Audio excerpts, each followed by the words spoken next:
Hello, everybody, and welcome to Norm, the Cheers podcast that isn't afraid of love on Valentine's Day.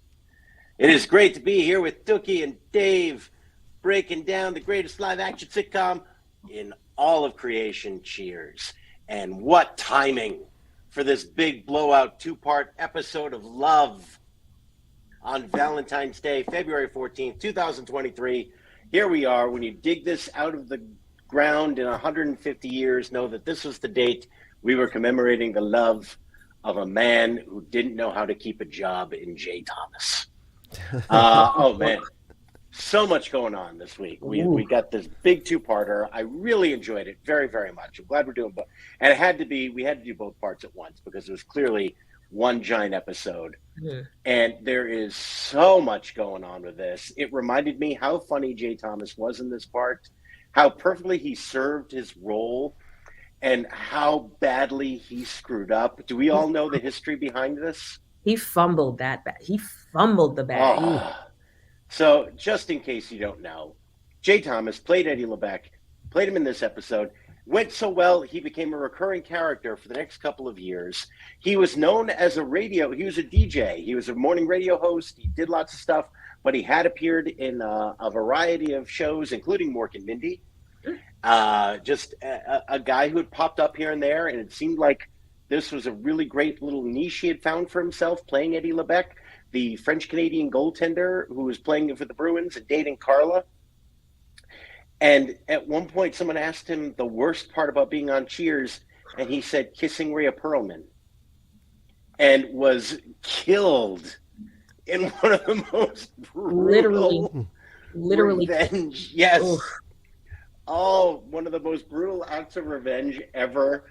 The producers were not having that, and they had Eddie LeBeck get run over by a Zamboni and turn out to be a bigamist. Just unbelievable. Oh, Jay Thomas, what were you thinking? If you think cancel culture is a thing now, right? We'll go back to 1988 and the producers and writers of Cheers standing up for Rhea Perlman. Oh my God. They will obliterate you. Man. Oh, no good memories of Eddie. None are allowed. Fumbled the bag. Absolutely fumbled it. How did he ever think that was a good idea to say? Alas. What in the world made him think he could say that? Is it just a morning radio show thing? Like, I got to say outrageous stuff, so here you go? It's wild, too, because they seem to have, like, genuine chemistry. And I know that doesn't really mean anything, but, like, it looks like they're having a good time through this whole episode. You'd think. They're just, I guess they're more talented than I sometimes give them credit for. Apparently. But J. Thomas at least went on to win the love of Murphy Brown on and off for a couple of seasons. And a Golden Globe. I think, did he win a Golden Globe, or he was at least nominated for a Golden Globe for that role? He was nominated for an Emmy, I believe, for that role. Okay. Yep. I think. Oh, you're right. Yep. Oh, he won a Primetime Emmy. Yep. There you go. In 90 and 91. Mm-hmm. And of course, this all set him up for his greatest achievement. Who Wants to Marry a Millionaire? Oh, I thought you were going to go with the Letterman thing. No, although that is a fun story that I never knew until this week's episode when I was looking up J. Thomas stuff. I remembered seeing him on some of the Christmas episodes, and if you haven't seen it, it's delightful. J. Thomas told a very long, what David Letterman called the perfect talk show anecdote. He told it one Christmas episode, and then Letterman loved it so much he brought him back each successive Christmas episode thereafter to tell the same story. It's magnificent. Nice. It's great. Yes, but he was the host of the only airing of Who Wants to Marry a Multimillionaire. Interesting. That was one of the great. Like before culture was completely fractured and no one is ever watching anything at the same time, this was a thing that happened where, and it was such a cultural impact. I did not look this up, but I remember Darva Conger and Rick Rockwell. Rick Rockwell was the multimillionaire who kind of turned out not to be. And Darva Conger, do you remember this, Tookie? Is this Joe Millionaire? No. This preceded it. I Huh. want to say this was like the year 2000, maybe 99. Okay, I was We definitely can look it up. But it was a show on Fox okay. where it was just all these women competing for the love, and it was an episode of TV, Uh-huh. and they were all competing to marry this millionaire at the end of the show, who they had not met. He was the silhouette behind a screen. Oh, I And vaguely remember this. So I yeah, was 11 or 12 at the and time. they actually got married. Oh And shit. as soon as like the show ended, apparently Rick Rockwell's version of it was he was saying, I think this could be great. I think this could really work out. And she was saying, I've made a huge mistake, and Oh no. immediately regretted it. Oh Yeah. And like they no. went on the honeymoon and she was already filing for divorce. Oh my God. Yeah. Trying to get it annulled. And then, yeah. Ooh. And she like became a minor celebrity for a little while, as did he. He started touring comedy clubs, Ooh. doing the annulment tour. Yeah. Okay. Yeah. She appeared in Playboy, which at that time was a part of the cycle. Right. Yeah. Right. Yep. Oh wow. Thank you, Jay Thomas. Wow. Thank you, Jay Thomas. And Jay Thomas hosted. What a career. Sadly Yeah. lost in 2016. Oh. Yeah. 2016 took him? Yep. Damn. Like Tough so year. many of us. Yeah. God. He got out at the right time. Yeah, that's one way to look at it. Yeah. I guess so. That's my glass half full approach to someone dying in 2016. Yeah. Oh man. Oh man. There you go. What But a time though. he really exploded into the national consciousness here in episodes 16 and 17 of season 5, Never Love a Goalie. Dave, when love was bursting forth upon us, what was going on in the world? These episodes premiered on January 29th and February 5th, respectively, 1 and 2 in 1987. February 4th, 1987, and a very sad day for American celebrity, marked the passing of Liberace. Oh. Kind of a real confluence of a lot of different sort of larger global events. This sort of rise of this sort of television, one of the real first like true TV stars of the medium.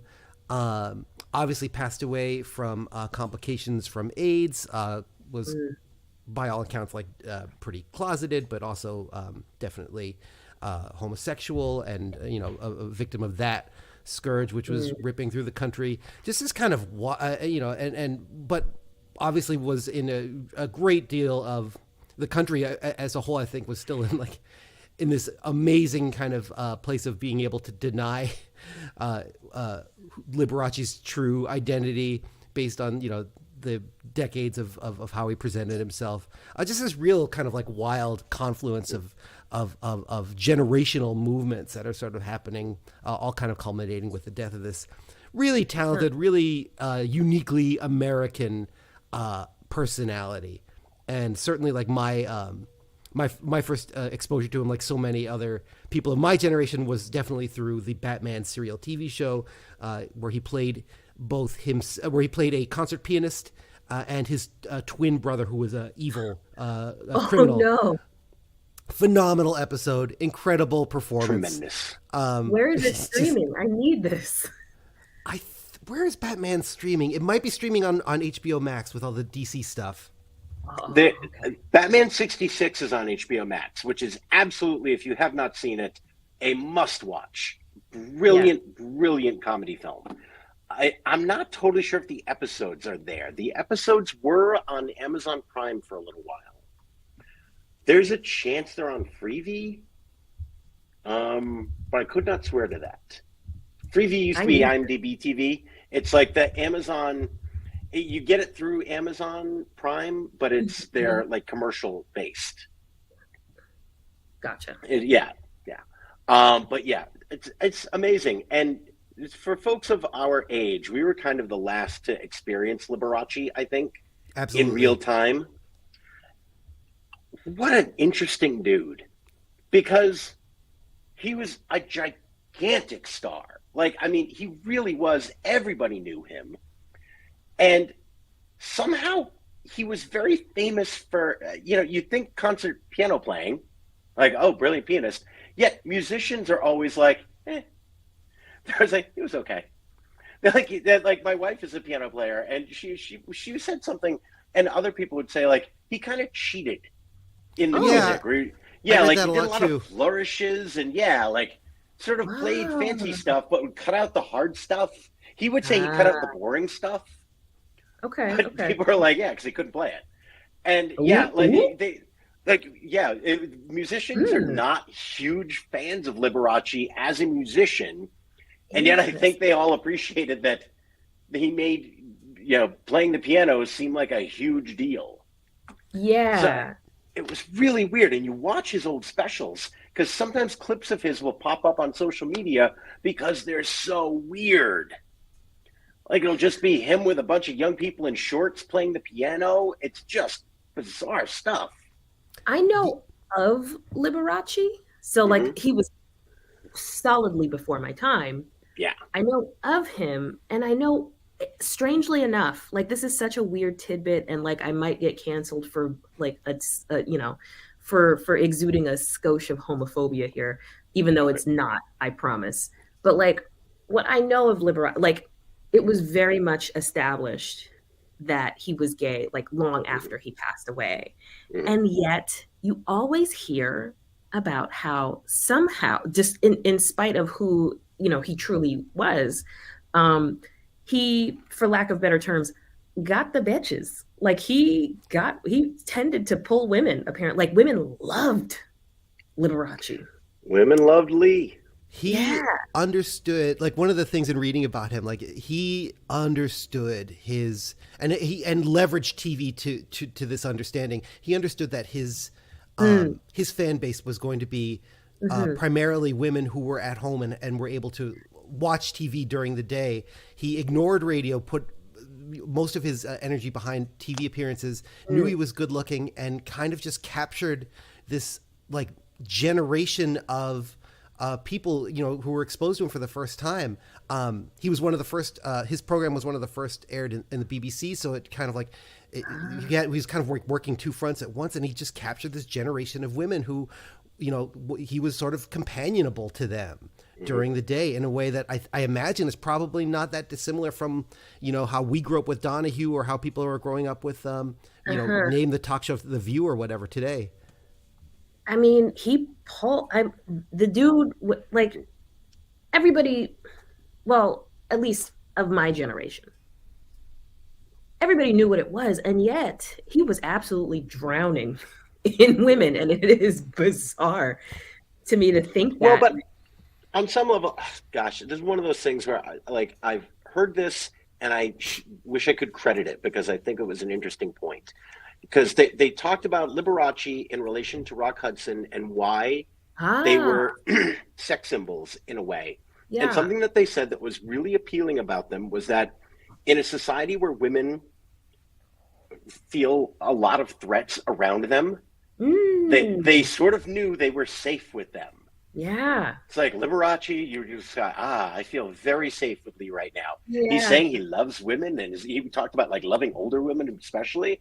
It's like, oh, I love all of this, and yet I don't feel nervous about being alone with this guy. And I was like, that's a great, interesting point about the appeal of rock. God, I see and it. Yeah. I'm here in the afternoon with the man who makes me feel very beautiful and very safe. And what's not to like about that? Right.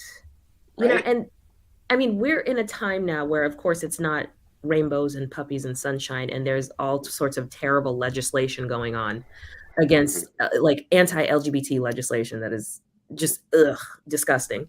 But it is at least more acceptable. I wouldn't say completely safer, because I can't speak for the area. We live in liberal New England, but it's at least more acceptable to be who you are. Yeah.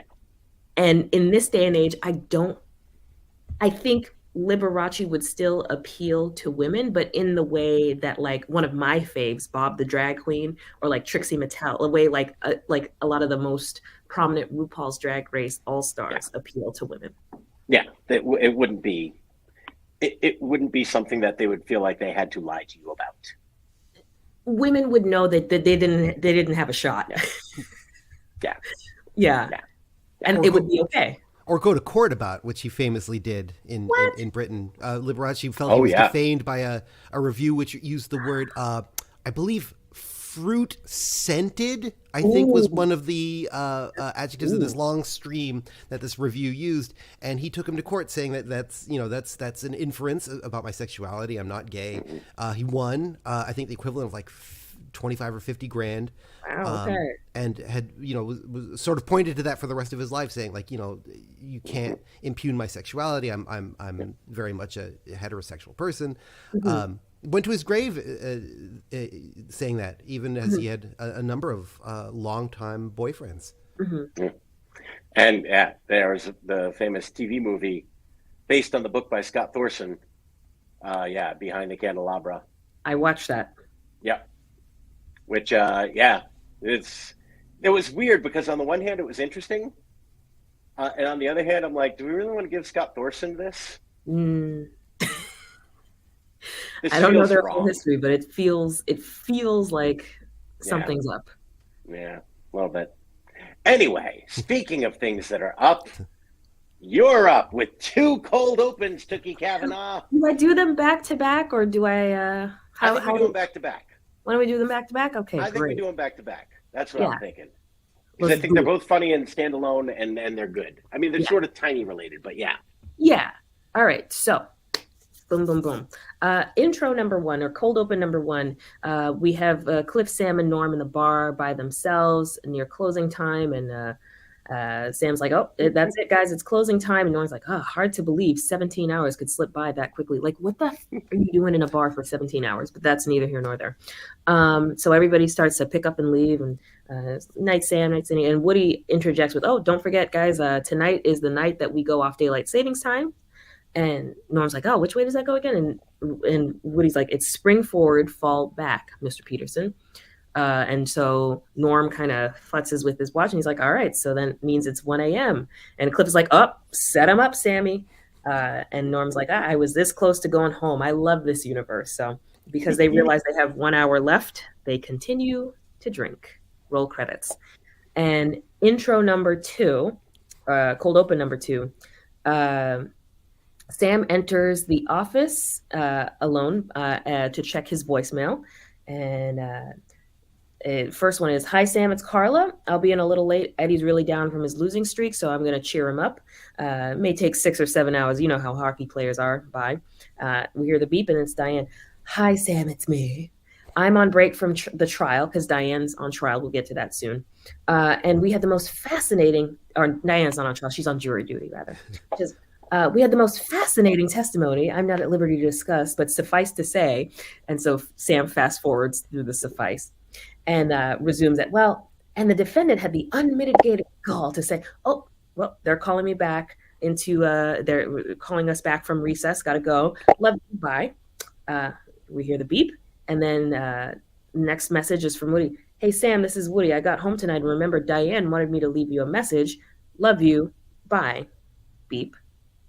"Sam, this is Woody again. I got that message about that message I just left you. You understand it was Diane saying that I love you, not me. Okay, bye." Beep. "This is Woody again. Don't misunderstand me, Sam. I do like you. Okay, bye." Beep. "This is Woody again. I've been thinking it over, Sam, and I do love you. All right, bye." Beep. Roll credits. I think that last one is my joke of the week, just because it's a perfect Woody joke, and like it's like watching Ted Danson listen to it and like how like sort of delighted he is by it, and also like it just makes so much sense for like this like very like modern like chain of messages, and Woody getting like all wrapped up in his own head about it, and then realizing that for absolute clarity he needs to investigate his true feelings and make sure that they're absolutely clear is so delightful. Yeah. I think that's going to be my joke of the week, is that last, "I do love you, Sam." It was in my contention, but yeah, it really was delightful. And I love that. And I love that a moment that could have been played homophobically was just played very sweetly. Yeah. And it was, yeah, Woody just coming to this realization, I do love you, Sam. And Yeah. Sam accepting it very lovingly. Yeah, just being like, oh, good. He understood. He understood the original message and then where we had to get to, and just took it all in, and it was lovely. Is that our All wholesome right, week? it was a wholesome week, Yeah. and I, you know what? I'm always up for a good daylight savings joke too. I thought that was a fun, interesting. You could have put that in front of almost every episode of Cheers, and it would have worked. Yeah. And it was there, and it was funny, and it was good. I'm very anti DST, by the way. I think we should abolish it.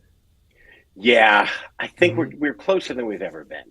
Yeah. I think we're very close to being done with it all. Abolish it. Time is already fake. Don't mess with the clocks even more. We'll see. Mm. We will see. When Dave and I were in Montana, I remember like it would stay light in the summer until 10. It was crazy. It was wild, yeah. I don't like Yeah. that. I do not like that. I love It was almost a little too much, yeah. Yeah. I love a longer was- day, but that's horrifying. It was a little wild. By 9, I'm ready for darkness. Yes. Yeah. Yeah. I'm ready for some stars at 9 o'clock. 8:30, it's got to start. 8:30 is the max. Like 8 o'clock, we Yeah. got to see some pink and some reds and some oranges. By 9 o'clock, I'm with you. yeah. All right. So we got a huge two-parter here. We've got kind of a little minor C story that I feel like was supposed to be a little bit more, but sort of sends Frasier on his adventure with his dead chimp colleague. So Frasier comes into the bar. He's very sad because someone who, contributed so much to the world of psychiatry is gone. A dead chimp that they studied. He is all bummed out, and he is going to ultimately accompany Carla to the Bruins game. He's going to get in a fight and thrown in the North End station for the evening, get released, and later on he is going to do 7 hours of psychiatric counseling to make sure that he is okay. But yeah, that he got sad and then needed to get into a fight, and he kind of enjoyed being a man for a little while, and he got into hockey. And that was the tiny minor C story that was really only in episode 16 rather. The B story is Diane and jury duty, which I have to admit, it's a meme, it's a trope, and yet I really loved it. I really loved them talking about doing jury duty, her trying to get out of it, her embracing and pretending to enjoy it, and then actually getting very caught up in the case that she was in. Diane in the jury room, I thought was wonderful. I thought they got really great guest stars to play those parts. They all made me laugh. And then so she ends up getting assigned to an attempted murder trial. After 2 weeks on trial, the wife drops the charges in the bar. Turns out that the couple that was on charge, which is Lieutenant Commander Data and his wife, That was Data? are there. That was Data. That was Brent Spiner from What? Star Trek: The Next Generation. Yeah. Oh my He was the God. husband on trial. Oh, Oh yeah. my God. Oh, yeah, Data. He's Oh there. no. They're celebrating that she dropped the charges. Diane is not believing this at all, absolutely thinking that he is guilty. She inspires enough doubt in the wife's mind that the wife then runs for her life out of the bar. Also introducing my joke of the week, which is simply Diane's reaction to the accused murderer ordering a Bloody Mary, which is such an obvious joke. And I wanted to give it to her because her little made me laugh so hard. And I thought it saved this really obvious joke and made it great. I really, really loved it. It was so fun. Like, this season is so bound up in Sam and Diane and wrapping up that story. And it's so nice to see like this Diane-centric, Sam-devoid storyline where she could just kind of like play Diane Chambers in a different scenario. Like, I don't know, like watching the other jurors react and just and not like her. It's so telling to the whole Diane Chambers ethos. I thought that worked so much better than it had a right to. It really did. It was so much fun, and it is because it's just a sitcom convention. If any sitcom from pre 2000 was going to be on the air for more than 3 seasons, at some point they were going to serve jury duty. They were going to be on a case. It was going to happen. And it happened. And I remember the Fonz freeing that man because he was riding a British motorcycle and he was the only one who knew it. It was going to happen. And here they do it, and they did it very, very well. What? Oh, yeah. We don't have enough time, Tookie. Okay. That's such a rabbit hole to explain what Fonz meant to us, where that episode went to. There's a lot there. Noted. I'm going to ask for your faith on this one, and just trust me that was an incredible pull on my part. Was it post shark jump? I don't know. Okay. Although I love Henry Winkler defends the shark jump in a beautiful way, and we all love Henry Winkler enough that we're all willing to go with him on it, which is that jumping the shark became this meme, but actually the show was still very high quality for another season or two, and the ratings were extremely good. And so he does not think that jumping the shark was when the show jumped the shark, which is one of the great ironies of all time. A story this week, the introduction of Guy Edward Lebec, goaltender for your Boston Bruins.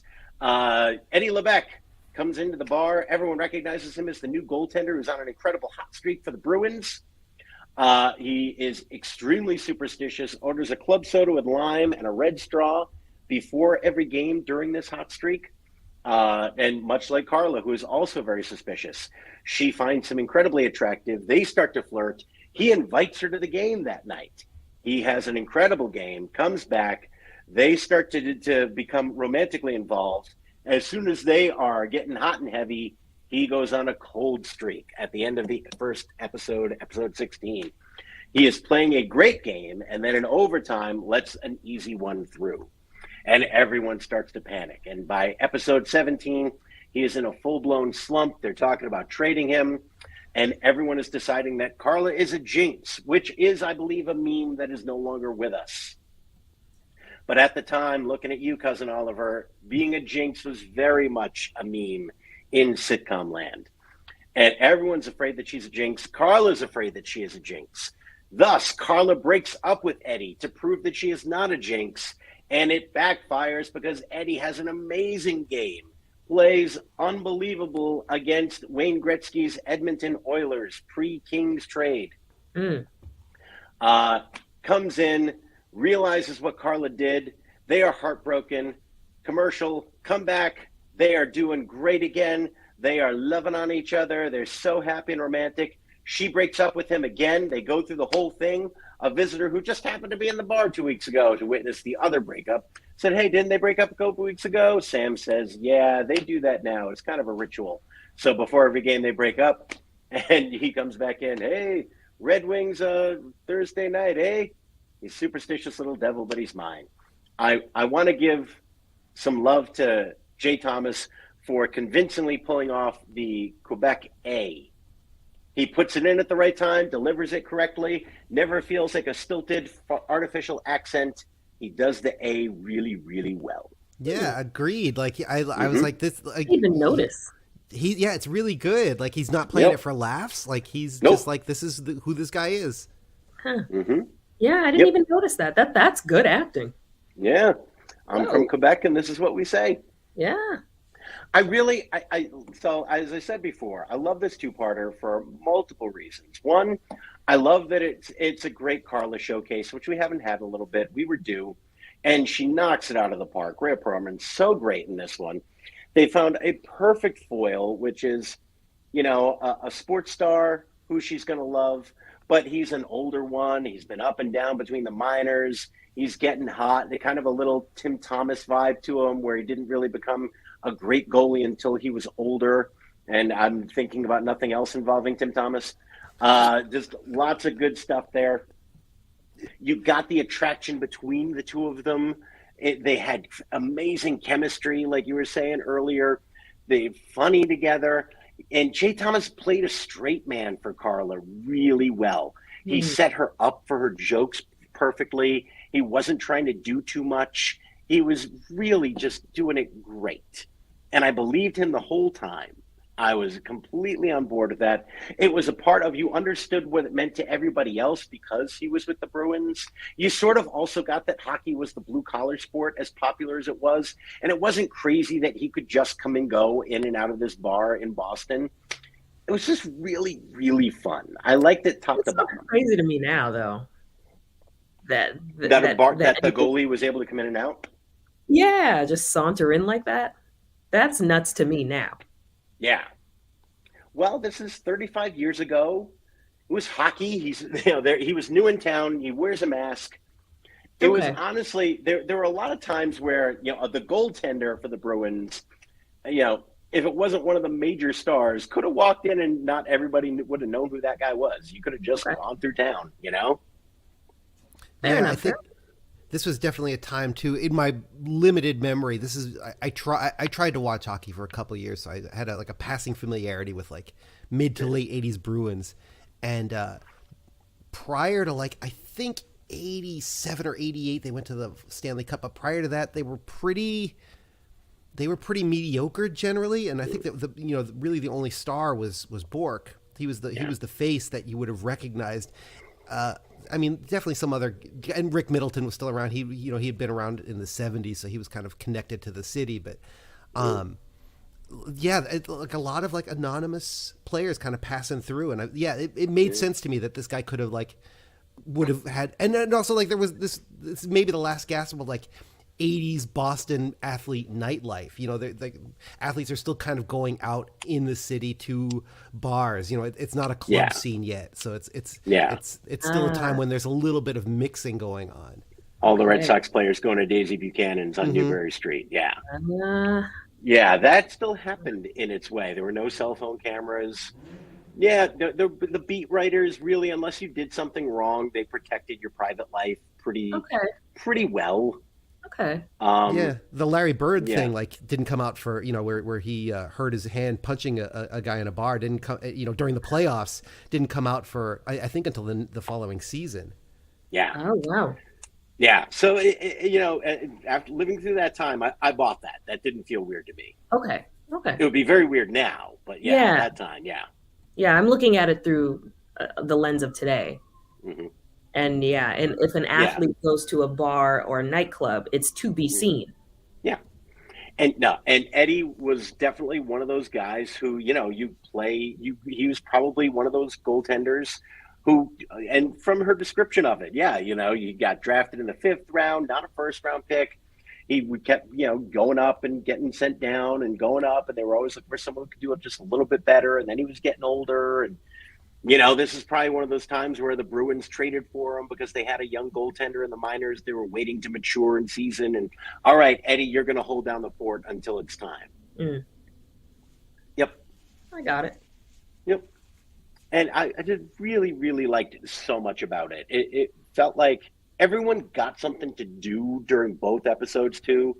Frasier got something to do. Cliff and Norm got fun jokes in. There were good lines for everybody. Sam was sort of the master of ceremonies.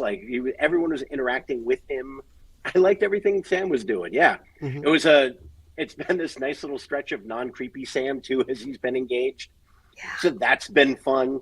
It was great with him being there for Carla. And it was so nice, with Cheers not being afraid to end on a bit of a down note. It was really nice that this ended on this big happy note where Carla gets the guy and he's doing well. It was really fun. I had forgotten that was the coda to this episode. This is really one of my this two-parter is one of my sort of tentpole episodes. I love this one, this story, and I'd forgotten that it ended on a happy note, and I was kind of ready for credits to roll as because they got that great joke in with the Canadian national anthem, and they're really splitting the difference, and it's both maudlin and funny and in equal measure, and I was like, great, roll credits, and then to bounce back and figure out a way to give us what we want without really.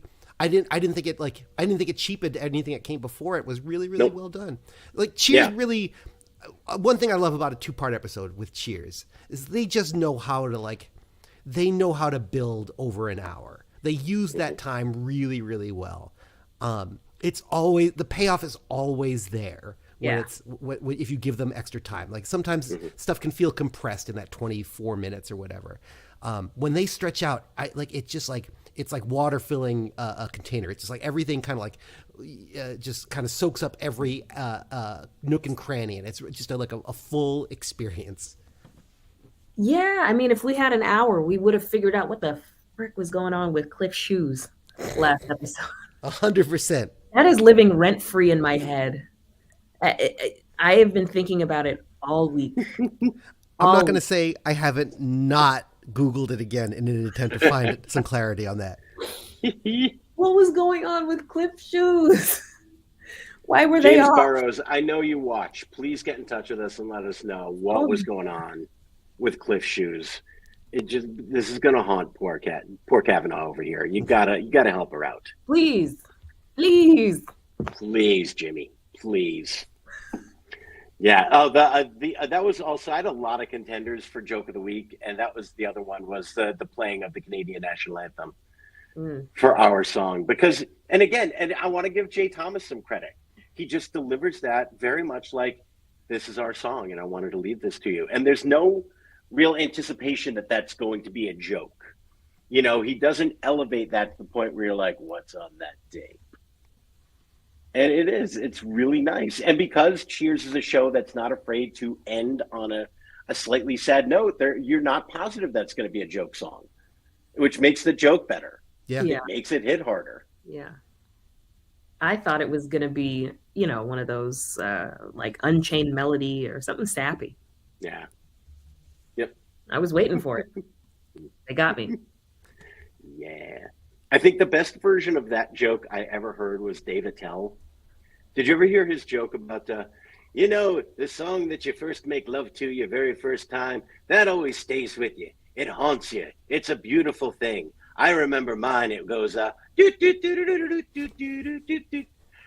I roared the first time he did that joke. I thought that was, because there's something I really admire about a comic willing to take a worn premise and something where you kind of see it coming a mile away and it's going to be a joke and come up with a joke so perfect and the song so perfect that it still slays you. I really loved it. It was so good.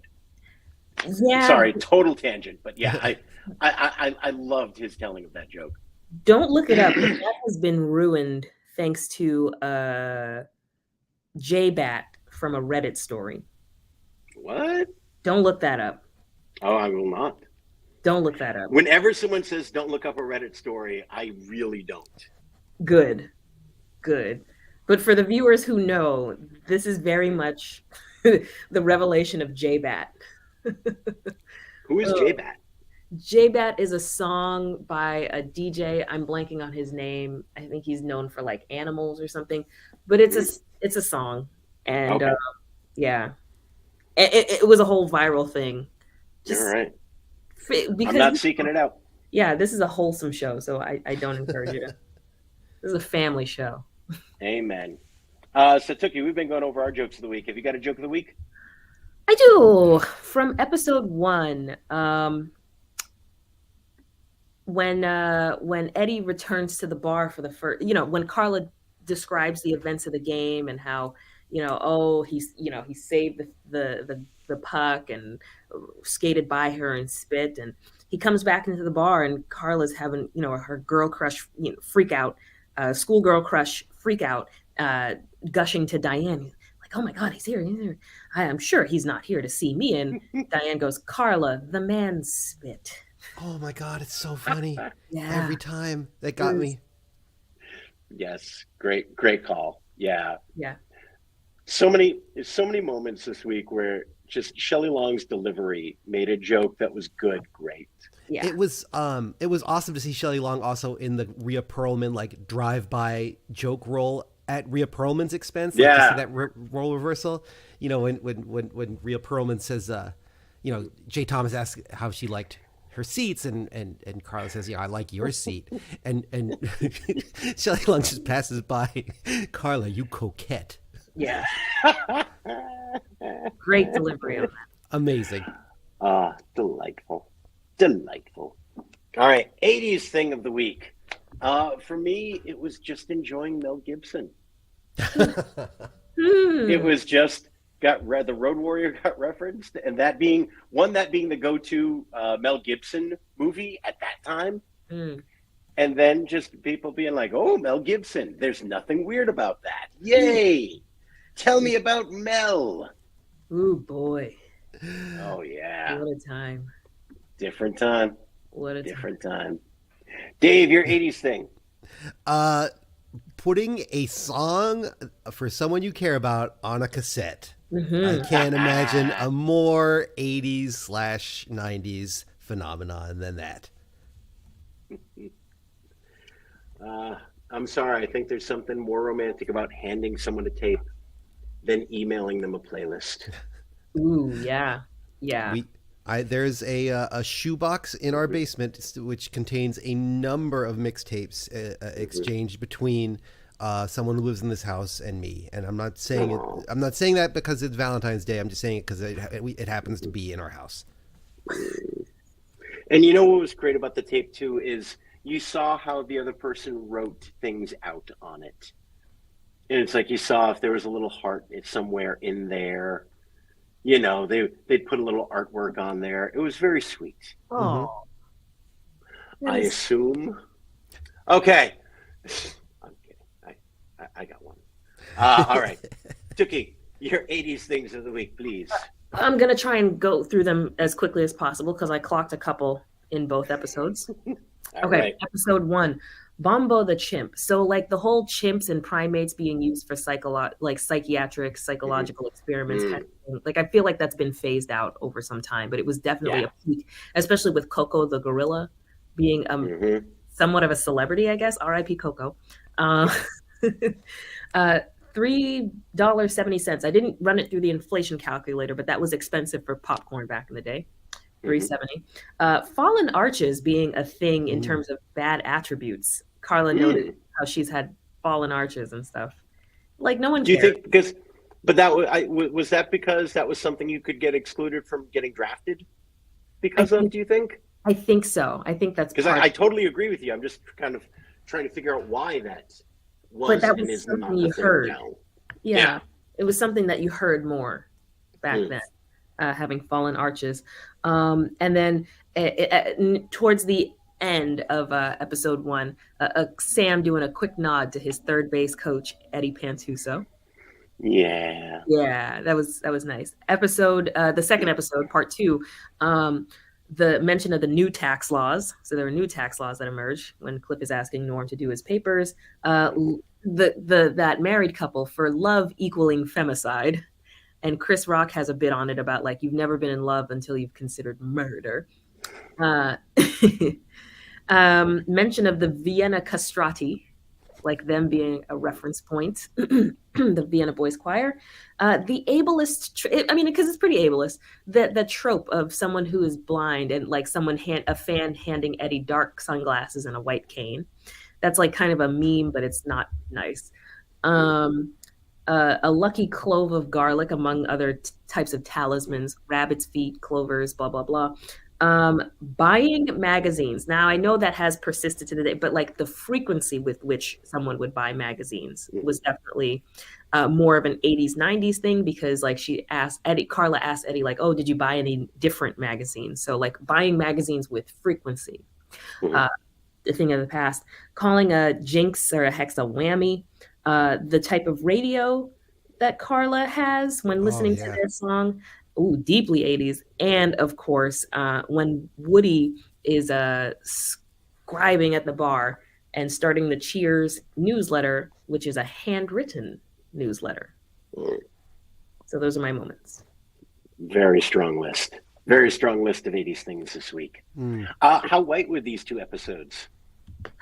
Okay, part 1, they did it. Part 2, more of a drop off, but this is definitely higher numbers. A couple of passionate black hockey fans in episode 1, as I recall. Well, I have 3 older cousins who are actually they were big deal hockey players in Somerville on my mom's side. Yeah. Nice. Also, perhaps our first person of color who gets to deliver a punchline since the mail carrier. I'm blanking on his name. Yeah. Lewis, right. Yeah. In the jury duty, yeah. Yeah. So yeah, a great represent. I mean, it would be a lot to go over each one, but there was a lot of not only representation of people of color. There were a lot of Asian. There was a lot of Asian representation. There was a lot of age range as well because there were some more cotton topped extras of color, and I was like, that's nice, to see the range of people. So let's see. Yeah, it's a lot to go over how like where specifically they were placed. No problem. Yeah, you sure? No. I'm saying if you do not want to go over them all, I completely respect that. Yeah. If you just want to give us a total, that is totally yeah. Because it was a lot. We had a lot of repeats, so I'm not counting without counting repeats. In episode part 1, in episode 16, it was a total of 23. And part 2, it was a total of 15. So solid numbers with some repeat folks actually from the prior episode appearing in the second episode. So I counted them as repeats, but without the repeats, for the episode total, 38. There you go. Yeah. That's a number. Yeah. So again, a lot of Asian representation, which was nice. A couple folks who I perceived to be possibly Latino, and a good age range with the extras, because it wasn't just middle or younger people. It was like nice older couples that were there. Yeah. This one elder gentleman who is Asian, I was like, oh my God, he's so sweet looking. Like he looks like somebody's like grandpa or great uncle. I just want to hug him up. So yeah, it was nice. It was nice to see such a wide, a good chunk of representation floating in the background, and one of the jurors, because there were 3 jurors of color, mind you, one of the 3 jurors having an actual line of dialogue, which was really nice. Very nice. Good to have you there. And delivering a funny joke. Yeah. Hawthorne James, shout him out. He's a working actor still out there, still doing it. I definitely recognized him. He's done some stuff. Yep. He did some stuff. I mean, it wasn't like having Keenan Ivory Wayans in episode 2, but definitely seen this fella before. Nope. He's done a million things. Yeah. Nice. Oh yeah. Love to see it. All right. Any final thoughts before we put this one to bed? Go ahead. I was just gonna say perfect use of Woody in like every time like things threaten to get a little like heavy, there was a perfectly placed Woody gag. Just really well you like as they built over this like hour, like every time like things threaten to get kind of like emotional, there would be this kind of like wonderful perfect like Woody Boy joke that would just kind of like release a little bit of tension. What a treasure. I'm so nervous about Woody Harrelson's upcoming movie. It was so nice to see this Woody Boyd episode. He's on a nice batting streak right now. I feel like Woody's in his zone. It's good to see. What's his movie coming up? It's a basketball. He's a basketball coach. He has to be a basketball coach for a special needs team, which feels like it could be really well made. It could, it feels like it's going to go one of 2 ways. I'm going to watch it and I'm going to, I'll render my judgment when I see it. But I'm justifiably nervous. Yeah. Keep us posted. We'll see. So he's a white man who can jump in this film. Okay. Well, he's a white man who can coach at least. He's a white man who tells people to jump. Oh God. Okay. All right. He coaches people in their jumping. I hope nothing happens to White Man Can't Jump, because I do still enjoy that movie an awful lot. They've started a reboot, and God, I hope just if it ain't broke, don't fix it. It's a really good movie. If it ain't broke, there's a lot of good stuff there.